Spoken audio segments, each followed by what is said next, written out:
Welcome to our program on Kardec Radio.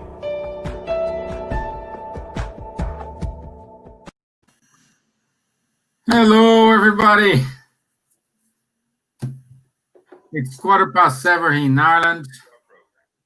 It's good to have you here and share this moment with you. We do have today Roberto Watanabe from the state of São Paulo Spiritist Federation. And it's a great pleasure to have him here with us today. And he will talk about the divine or natural law. It's a very important topic for us to understand all these laws, let's put this in quotes, and how to live in harmony with it and avoid any problems during our life. So I'd like to say thank you and hello to our friends in Ireland. I can see here we do have Camila. Hello, Camila, and give a warm welcome to our brothers and sisters from America. They are kind of a little bit late today. They coming from a long bank holiday weekend. So I hope everybody is ready now for action and they have enjoyed the long weekend. Okay, so Don, welcome, my friend. So Don, Roberto, Don saying welcome to you. Marina, she now is in Ireland. Thank you. Leandro is on holidays in Brazil. So a lot of people here. So thank you very much. And in order to start, I'd like to do the initial prayer. So I would like to invite everyone to, if you want, if you can, close your eyes, open up your heart, open up your mind, ask for the superior spirits to stay close to us. And let's together raise up our thoughts towards Jesus, asking him to send over us his blessings, providing us with what we need according to our merits, to allow us to accomplish our mission here on earth. And at the same time, we ask for this light, this energy, reach our brothers and sisters who are living on the streets without any shelter, without any food, those who are sick, either at home or in the hospitals, those who are thinking about suicide or are suffering from anxiety.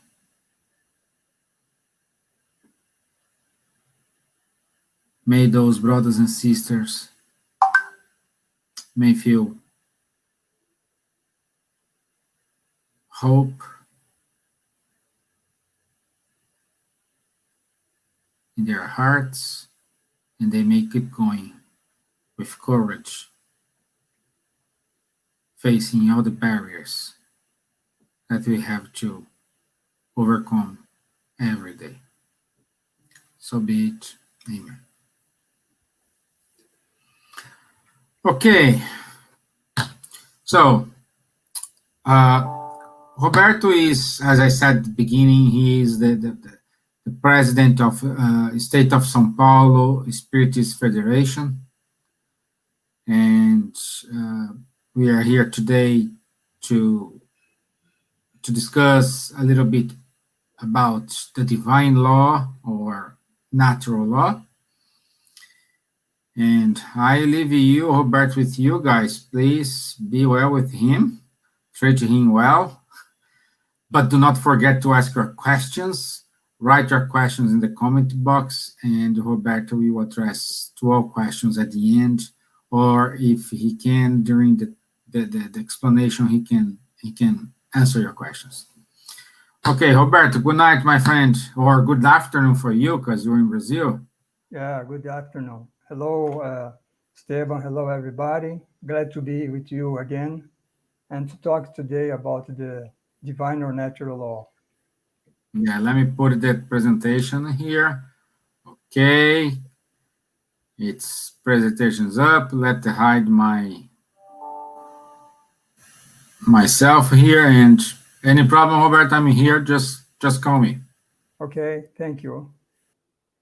Well, today we are going to talk about the divine or natural law, which is in the third book of the Spirit. And there we have this issue. And the divine or natural law is a question that men have since the ancient times. Uh, is there any natural law that commands, that govern the universe? So this kind of a question was already the Pythagorean school 6 centuries before Christ also thought about this, meditate about this, had some reflection about this. And then the Pythagorean from Pythagoras, the philosopher, the Greek philosopher, they had an idea that the universe has an order, and that this order happens according to numerical laws. Number for the Pythagorean is the expression of order, rationality, and truth. You can think about the modern science, for example, is almost totally based on mathematical expressions. So you see what we do today at the 21st century, well, 27th century before, the Pythagorean was the first one who started to think about this. They realized it already at that time that the music notes, for example, can be expressed as numbers. So they used to say that could we hear the harmony of all the spheres on the sky, the stars, all the planets, in their harmonical movements? Uh, we could hear the music of the spheres, he said. So he was relating music notes with numbers. So again, they thought about the order for universe expressed in numbers as we do today with our physical sciences. But they also had their uh, study about the soul. So they defended the doctrine of a methane psychosis, which is today is the reincarnation, the idea of a reincarnation.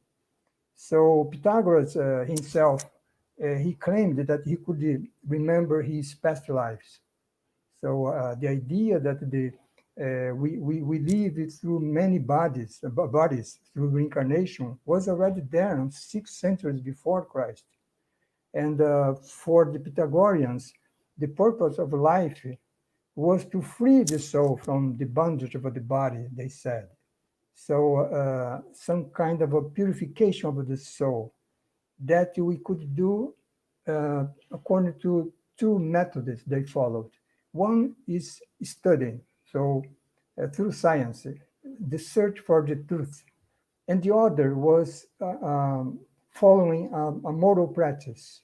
So you see here what we are going to see today in the book of the spirits, when we say about the natural law or divine law, that it is divided in physical laws and moral laws. You see here in the Pythagorean, right? Number is the basis for the physical laws, and all this idea of soul purification is related to the moral laws.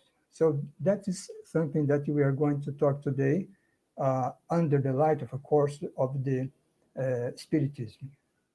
Uh, well, so what is let's begin by the definition of a law. What is the law? Law, the common sense says that the law is a writing rule, uh, normally derived from the sovereign authority of a society. For example, our constitution, whether from Brazil or from Ireland, constitution is a kind of a law. Is from a sovereign authority of the country in this case. And the law is imposed to all individuals under penalty of sanctions if they don't follow those laws. But here we are going to talk about the natural law. The natural law is the law of God, according to the book of the Spirit, the Spirit book. So the Spirit says to say to Kardec that it is the only law necessary for man's happiness, because such law uh, says to us, indicates to us what we should or should not do. So that's why it is the only one necessary for man's happiness. And the law of God is eternal. So it doesn't have a beginning. We want to have an end. So it actually is beyond time. It's eternal. And also is immutable. It doesn't change, as God himself is eternal and immutable. You can think about, for example, if you compare Moses to Jesus. Moses brought us the Ten Commandments. Jesus did not change Moses' Ten Commandments. He just summarizes those Ten Commandments into two commandments, which is to love God about everything and to love our neighbors as ourselves. So, but it's the same law, right? And the human law, by the other hand, is changeable. For example, Moses had his civil laws. For example, we always hear about that law that says an eye for an eye, a tooth for a tooth. So it's a law that recommends vengeance, for example. Jesus changed that, right? Um, Jesus did not recommend vengeance. He recommended to love our enemies. So that's why human law is changeable. The law of God is not changeable. So that is the difference that Kardec is talking about at the beginning of the third book of the Spiritist book. And what are the characteristics of the natural law? The natural law, divine law, all laws of God is the same thing, okay? And so the divine laws, Kardec says, actually the Spirit says to Kardec, say to Kardec, that the divine laws are the base of the harmony that regulates the material and moral universe. You see here that thinking of the Pythagoreans is here on the 19th century. So, and such laws are written in the book of nature. So, because nature is a creation of God, and creation of God according to the laws he let's say, determined to this nature, which is the material and moral. So, and such laws cannot be mastered in a single existence. We can grasp all the natural law in just one life. That's why we needed a reincarnation. We needed to have through reincarnation. We are going to progress and understand more such a law progressively, right? And these divine laws are divided into what regulates the material universe is the physical laws that regulates the movement of matter, and these belongs to the domain of science. But we also have the laws that regulate the moral universe, and that is the moral laws that is related to the life of the body and of the soul. Actually, is it says to us according what would be our relations with God and our fellow beings. our neighbors. So these two kind of laws comprise the divine laws. Today we are going to talk more about the moral laws rather than the physical laws, because this is, as I said here, is from the domain of science, right? And the moral laws is from the domain of religion, philosophy, and in this today we are going to talk about this. So Kardec asked to the Spiritists, can everybody know the natural law? And they answered, well, everyone can know it, but not all can understand it. I was thinking about an example. If we go, for example, for the teachings of Jesus, he teaches us about the parable of the workers of the last hour. So we can read this parable, and we can know, we can describe that parable. But not everybody can understand what is the meaning of such parable. It's not so easy to understand. So the same happens to the natural law. And more, if some understand the natural law, much less are able to practice it, because it's not only a matter of knowing, understanding, but also practicing, because it's we must follow this law by example, by practice, not just by having our mind what is this, right? So that is the context here. And it's interesting when Kardec asked about where is such laws, God's laws written, right? And the Spiritist answer, they say, well, is it in our consciences? So that is very interesting, because it means that if the divine law, if God's law is in our conscience, it means that actually in the depth of our conscience. So it means that at the end of the day, we know what is justice, we know what is truth, we know what is love, we know what is good. It's only inside our conscience. But as they say to Kardec, despite that, we forget and disregarded it. That's why such laws must be revealed to us through the prophets, right? So that's what is said here in this part of the Spiritist book.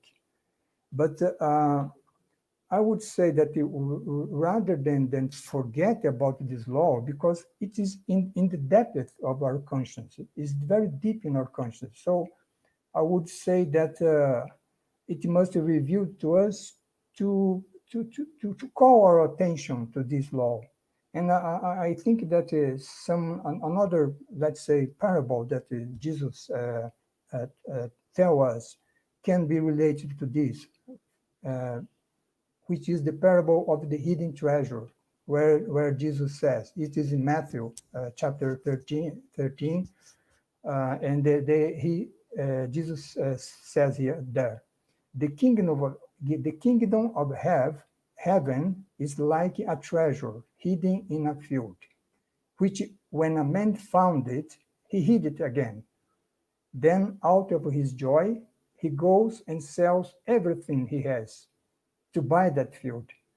So what is this treasure which is hidden in a field? We can say that this treasure is the God's law, which is in our conscience. So it means that discovering such a hidden treasure is for us to find the God's law in our conscience. So that is the meaning that I can relate to what we are saying here, right? So this is a very good thing, because the truth, the justice, love, good, beauty, we don't need to look for that outside of us. it isn't already inside us. We just have to to to to search for it, and that's why we have in the past the prophets who uh, were high ordered spirit. They were incarnated with this mission of revealing of or calling our attention to the divine law which is already inside ourselves. Not all the prophets are actually inspired by God, the Spirit says to Kardec, say to Kardec, because when we have a mission, but we incarnate in Earth, we can deviate from that mission because we can be attracted for the material life, and then we forget about this. So something of this has happened through history. But even with this situation, the Spirit says that those prophets also there are some truth in what they say, right? But the true prophets, the Spirit says, are moral individuals, and we can recognize them by their deeds and by their actions and by their deeds. And who are the prophet of the prophets? We could say, what is our guiding model? Kardec asked this question to the spirits, and his answer, Jesus. Right? Jesus is a kind of a moral perfection we can aspire on earth, because we say on the Spiritism that Jesus was a pure spirit, which is on the top of the evolution path to us, right? So that's why he's a guiding model. He lived the God's law. Huh? The doctrine he taught was the expression of God's law, not what he said, but the way he lived it also. So that's why he's this model for us. Uh, the Spirit says that he was the purest being that have ever walked on our planet. So then Kardec asked, but if the Jesus came and brought us his teaching, why we needed the teaching of the spirits, like the spirits who are answering the Kardec's answer in the Spiritist book. So they answered that Jesus' teachings were often allegorical. So as the example I gave you, right, the parable of the workers of the last hour. We can read, we can understand, but we can read and we can know, but we cannot understand exactly what Jesus are saying there. So that's why the Spiritists now in the 19th century came to explain the Jesus teaching, the part who that were not very clear to us. Because today they say the truth must be intelligible to all, and so that no one can pretext ignorance, right? So, and also Kardec asked then, the Spirit, but why hasn't truth been fully spelled out? Even there in Jesus' time, for example, or on the prophet's time before Jesus, on the Old Testament. So then they answer that each thing must come in its own time. They say that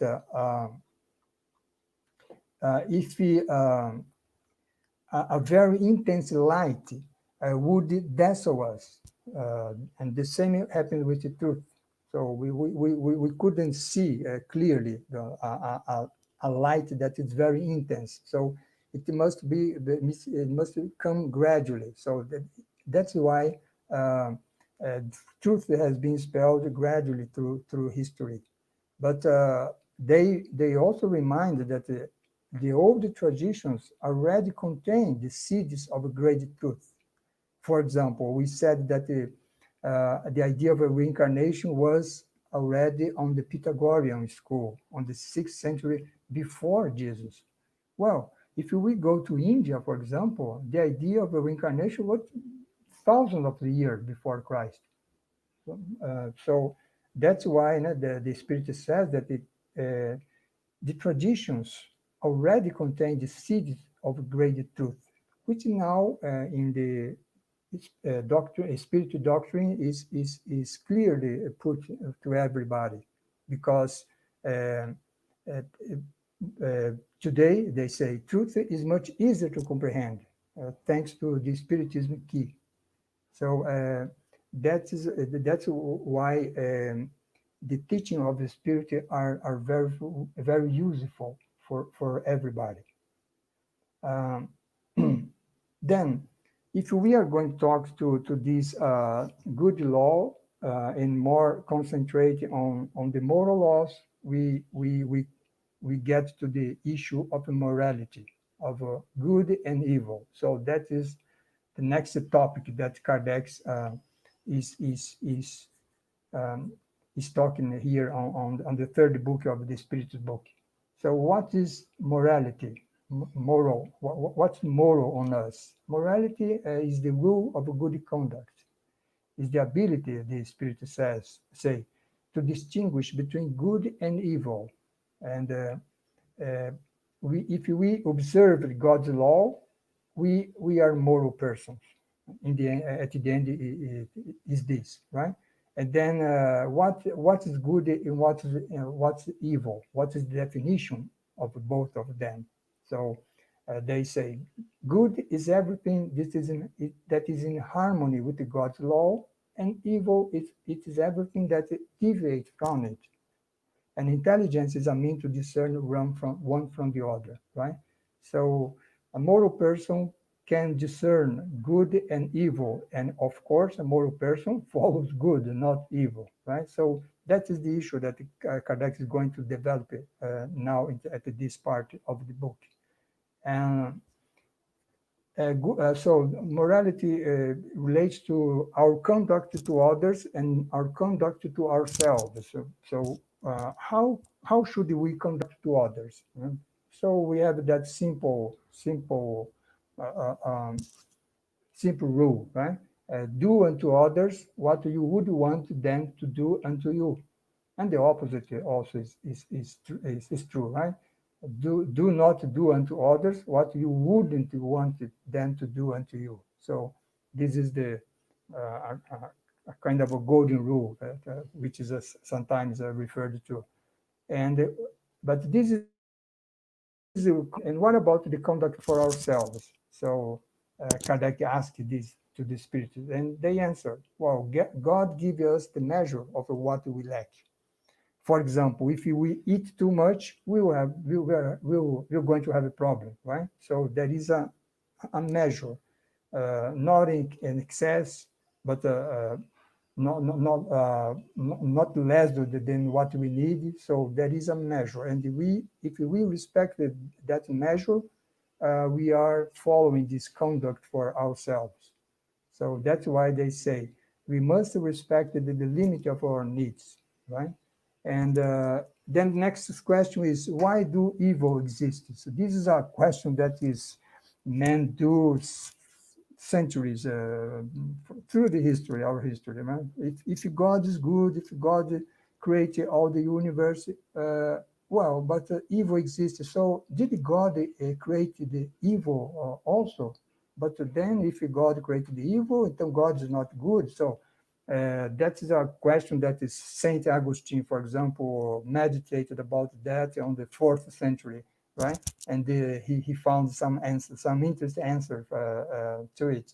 And actually, the answer is already here. So the answer is we as spirits, we have free will, and uh, this free will provides us experience to know good and evil. So if we do evil, we have bad consequences. If we do good, and we have good consequences, and through experience, through reincarnation, through many lives, we are going to, let's say, improving our free will. And through this progression of our mind, our mind, we are going, we learn that to follow the God's law is to do good only. So, and then Kardec asked the spirit, but why do we have to have all these many,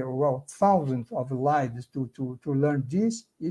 If God could have created us perfectly since the beginning, so we wouldn't have any problem of there wouldn't be any evil in our world, for example. There wouldn't be wars, there wouldn't be fights, there wouldn't be conflicts. And then they answer, well, if we were created perfect, then we wouldn't have any merit for it. So this is the key issue. For progressing through the many lives that we have, we make it many mistakes, but we are going to learn about such experience.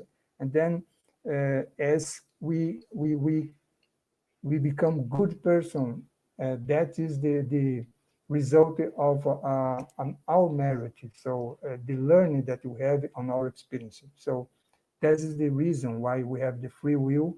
That is the reason we were not created perfect. But also that is the reason, because there is free will. So that is the reason, because there is evil. So evil does not come to God in any way, right? Evil comes to us that are still imperfect. We are not perfect, so that's why evil exists. But as we progress in our many lives, evil will disappear from our life, which is the kind of, for example, on the worlds where we have only good spirits, right? So then next, Kardec talk about the responsibility for evil. So the more we know what we should do and we don't do it, the more we are guilty. Well, that's logical, right? And the less we know what we should do, should not do, the less we are guilty. So that's a problem for us spiritists, because we know, right, what the spiritists tell us what we should do. So if we fail, we are more guilty, because we know. And also evil is no less evil by being necessary. And the responsibility falls not only upon upon those who execute it, but also who that has caused it, right? Because sometimes a person that they really make the evil, he's behind, he's hidden, he's only giving orders, right, to other person, but he's also responsible as well. And according relating to desire for evil, so the Spirit says that there is virtue in resisting the desire, especially when we can satisfy it, because sometimes we don't do evil because we don't have the opportunity for do it. Because if we had the opportunity, we would do it. So in this case, we don't do it because we don't have opportunity. But the Spirit said we are culpable anyway, because the desire for evil is in our mind, even if you don't do it, right? So you see that the moral law is very strict, right? It's very logical also.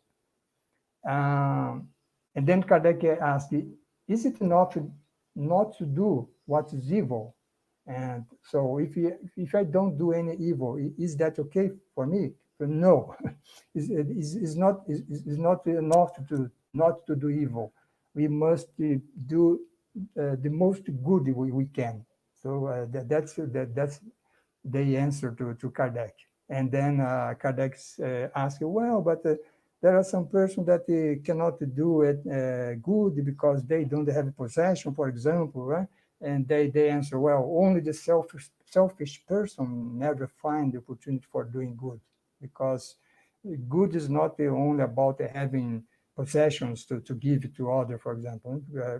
Good is to be useful, as they say. It's not only be charitable, but also be useful.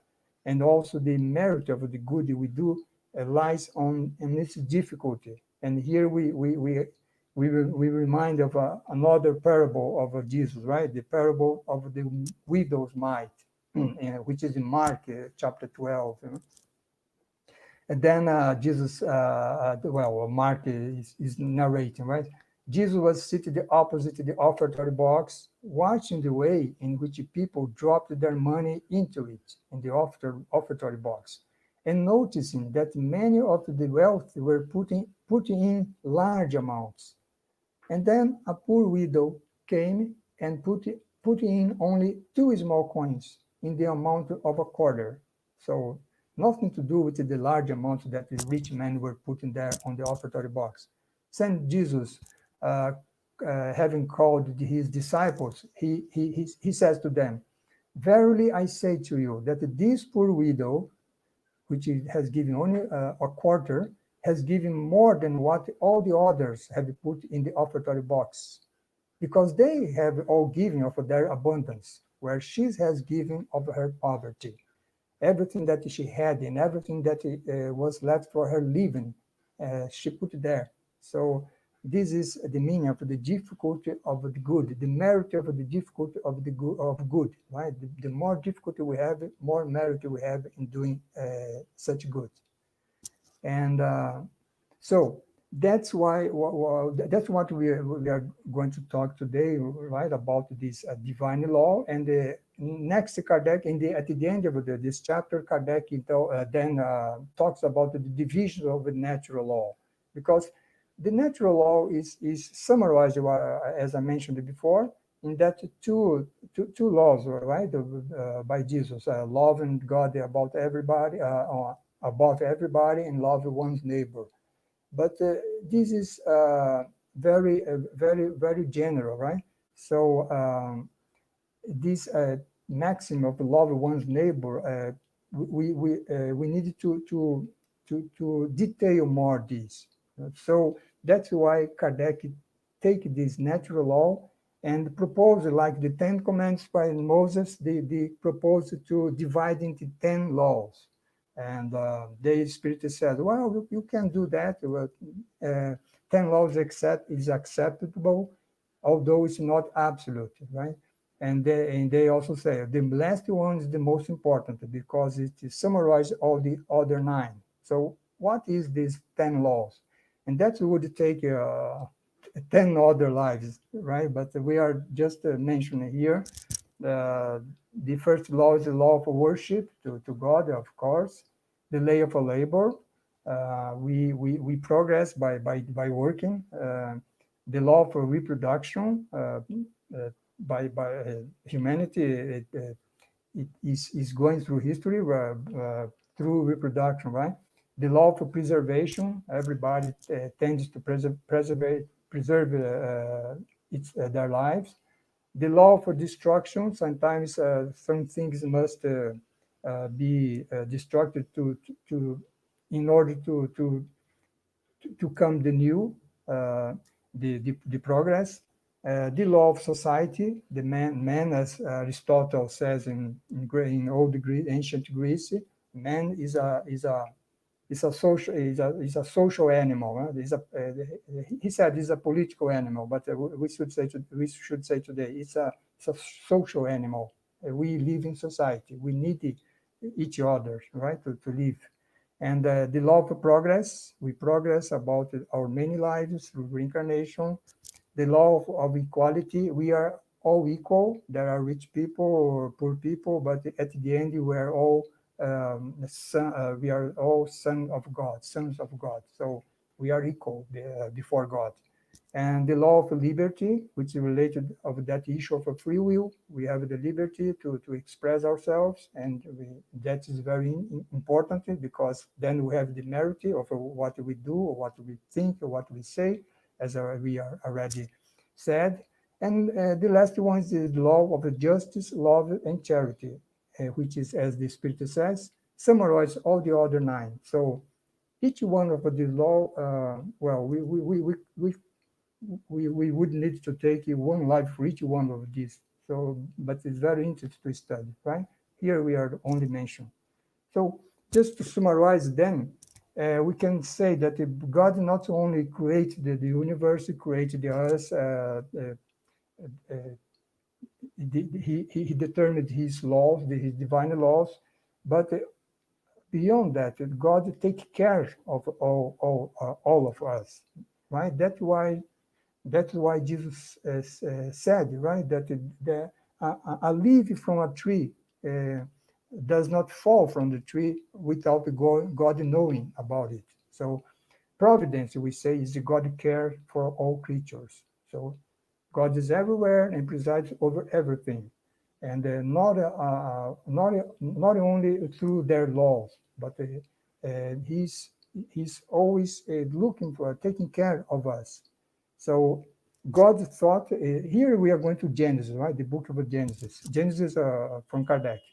Uh, there Kardec says that God's thought animates all things. So God created us, but he maintains us in our existence.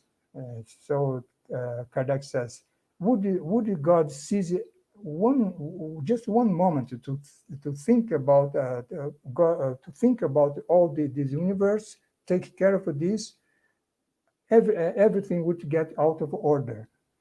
So that's why he's incessantly watched over the execution of the divine laws, but not he himself, right? He has his ministers, which are the very superior spirits who take who follow who helps him to take care of all the universe.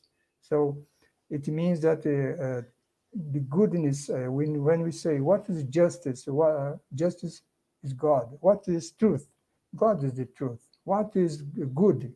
God is good, right? So we can say here the well, he is God is well beyond what we can understand. We are just in have some ideas, right? Some general ideas of what he is, but from this minimal thing that we can grasp about God, we say the infinity, uh, infinity, how infinite God is beyond all everything that we can think, right? So and then because God laws commands all the universe, everything functions in perfect order.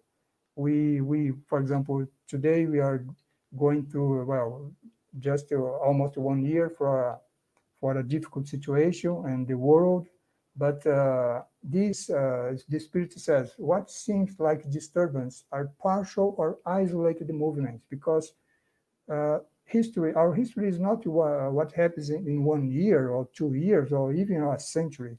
Our history is what happens in thousands of years and millions of years, right? So if we look for this in the temporal more broadly on the temporal dimension, we can see that what appears irregular to us is only because our perception is limited. If we could take in the whole, like the example Kardec says, a man who climbs a mountain, he can see more than a man that is on the base of the mountain. So if we could take in the whole, we would see that they harmonize such a disturbance, harmonize within such a whole.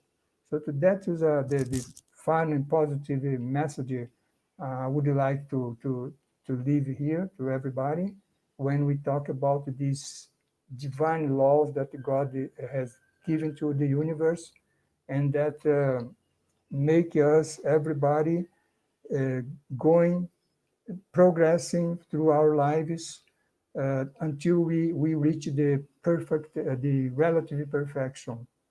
Because absolute perfection is only God, but we can reach the relative perfection. And that is the situation that Jesus, for example, has reached, right? So that's what I would bring today. And I'm here open to any questions you may have. Thank you to everybody. Okay. Well, it's a long topic and a lot to discuss. No? Yeah. Yeah, because when we start to study these moral laws, how it's composed, all this, it requires not just one session, perhaps, I don't know, 20, 30 sessions. Yeah. Yes. Yeah. Yeah, but you did a great job in order to summarize everything. So thank you very much. You're And welcome. again, guys, if you do have any question, please let us know. Write in the comment box. Okay, and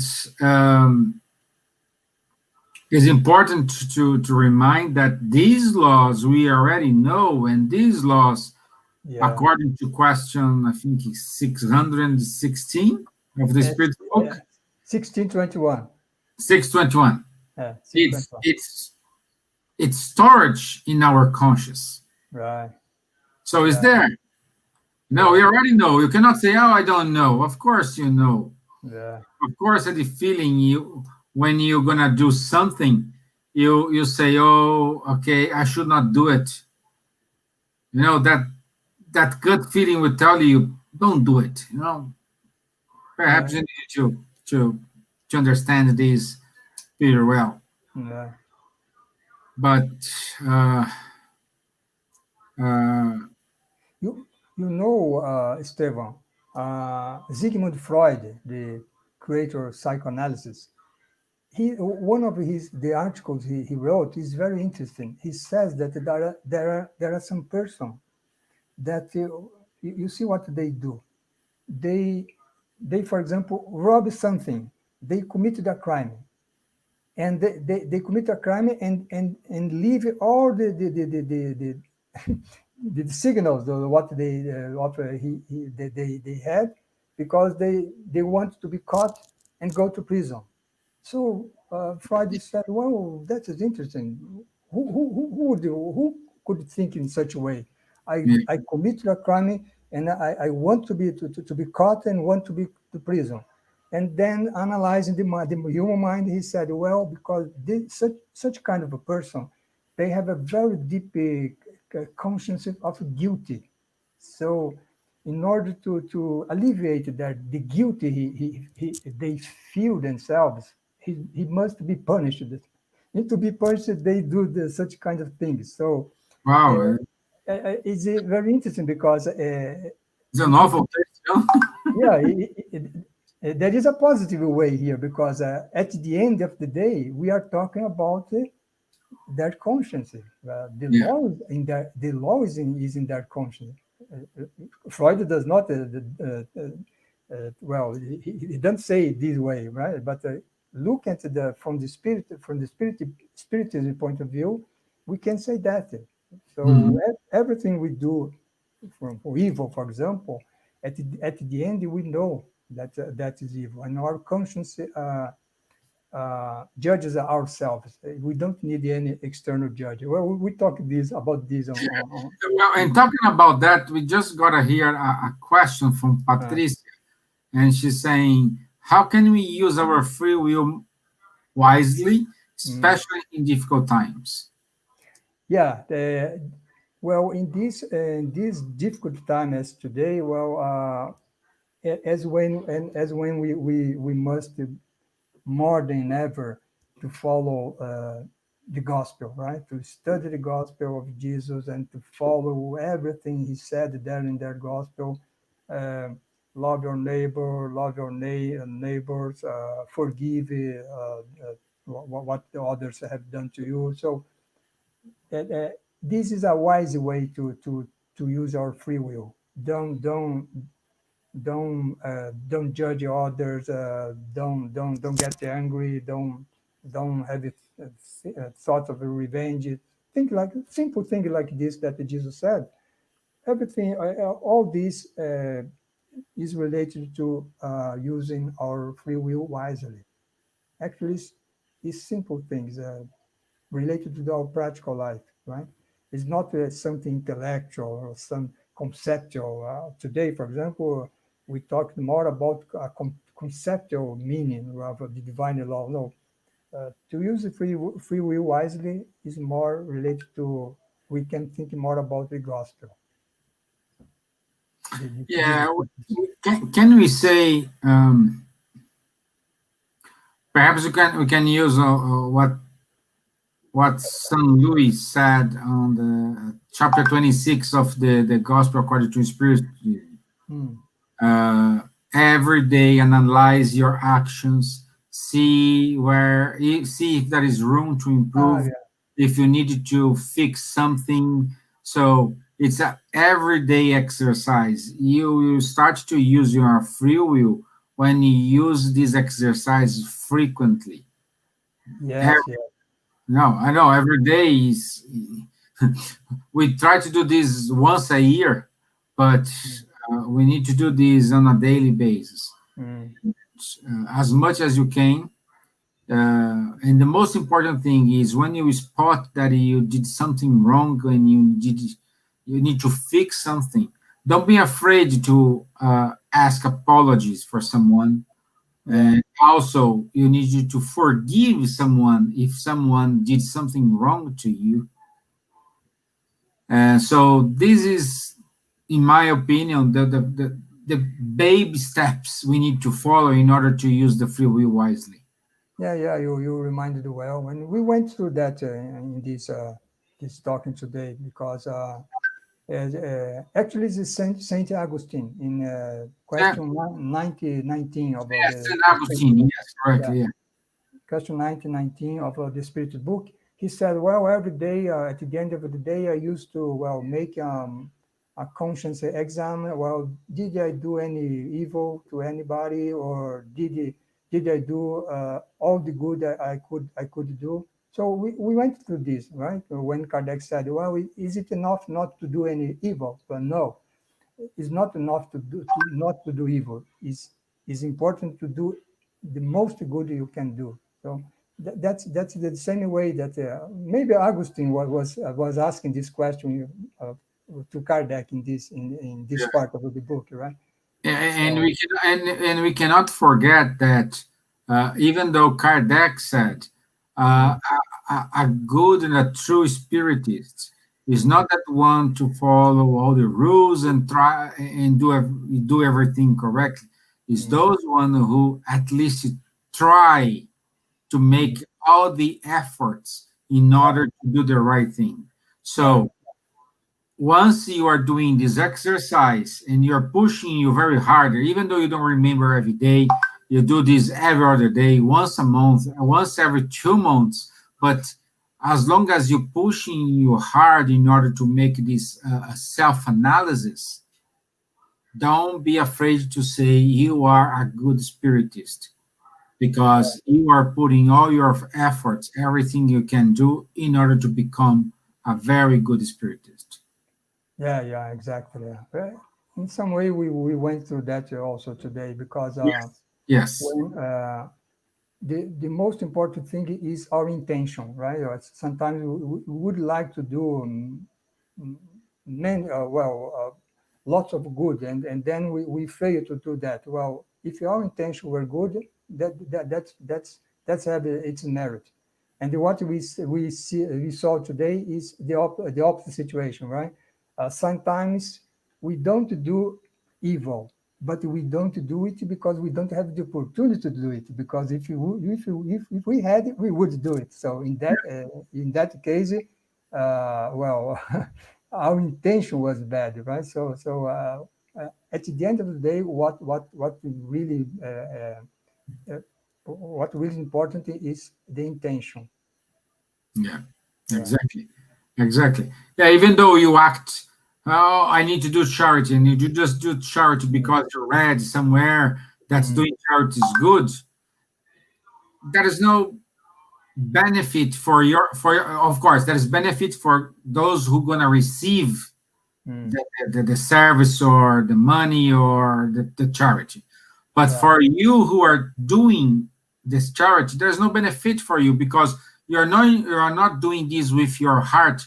You're doing this in order to get an exchange. Okay, I will help then in order to be happy. Yeah, No. yeah, yeah. So, Yeah, or like Jesus saying in many situations, including this parable of widows might, right? Uh, People do good to be seen, to show others or how good they are, right? So that situation, it's such good. Well, it has its merit, right? Because no, it is. It is. but That's what I'm saying. Yeah, yeah, but that feeling, you can even start doing this with the intention of exchange, but yeah. along the way you're progressing and you do this because you love. Yeah, yeah, yeah, yeah. So that's why now, well, complementing the answer to Patricia about the free will. Uh, yes, we if we everything we do, we look for good to do good. So that is using free will wisely, right? So the intention, not thinking about ourselves and everything we do, but thinking about the others, the community where we are in. Huh? For example, you there in Dublin, you could just concentrate in your work, in your professional job, and then study your book, a spirited book at night, and that's all. No, you are there trying to to to to, to to bring this spiritual doctrine to others. So that's about thinking about your others, right? So and, this is used very wisely. and likewise, you are in São Paulo. Instead of just look after fast, because fast is big, is huge, with a lot of departments, a lot of people joining fast. You are here with us, speaking English, which is difficult. It is. I know it's very difficult in order to uh, acquire vocabulary to explain the spiritism in English, even though sometimes it's difficult to understand in Portuguese. And we need now to read, understand, reflect, in order to say. But it's everybody, and a lot of people we can see it on internet today. A lot of people doing lives and sharing knowledge. So it's I would say after this lockdown, when we return to, let's say, the new normal, people cannot say I didn't know, because you have had opportunity to see a lot of lives, a lot of comments, a lot of speech, talks, podcasts, with rich contents in any kind of religion, any kind of topic. So Right. this is something we can never ever deny. Yeah, exactly. Because truth is not something that is exclusive of some religion or some creed, right? No, no, Truth no. is is a universal. Yes, yeah, Yeah. exactly. Okay, so our time is up, my friend. Uh, Thank you very much for your availability, for the beautiful talk, the good explanation. Send our regards to all people in FESP. Thank Uh, you. and I would like to say you're more than welcome here, anytime, any day. Uh, we are over here open with open arms waiting for you. Okay, thank you. Thank you Okay. for your kindness. Yeah, thank you very much. And also, just one message for you guys who listen our live. Last week we did a special live in order to get to know the baby steps of spiritism, of mediumship. And during the live, we promise we're going to give a part 2. This all in celebration of the 160 years of the Mediums book. Oh, that's interesting. Yeah, so, and we promised we're going to give on this Thursday the part 2. However, we need to change the schedule. Edir, who was scheduled for the following week, needs to give this week. So the part 2 of the mediumship will be held on next Tuesday, so 1 week from today. Okay, it's not this Thursday, it's the following Tuesday. Okay, so Roberto, would you mind to do a final prayer for us? Yeah, sure. Okay, good. Okay, thank you, everybody. And let's prepare ourselves to close our, let's say, our meeting today. Was very good to talk about these divine laws. May us be aware of such laws and put it into practice in our lives. And so let's now elevate our thoughts to the spiritual benefactors, thanking them for helping us during this live today. Then also going to Jesus, our Master, asking him to keep in his support to us in order to, so that we can spread this Spiritism teachings, which is based in his teachings, to everybody. And last but not least, actually most important than all, we thank God for having created us, putting his divine laws in our conscience, giving us the opportunity to progress through these many lives we have in order to reach him. Like Paul said in his letter,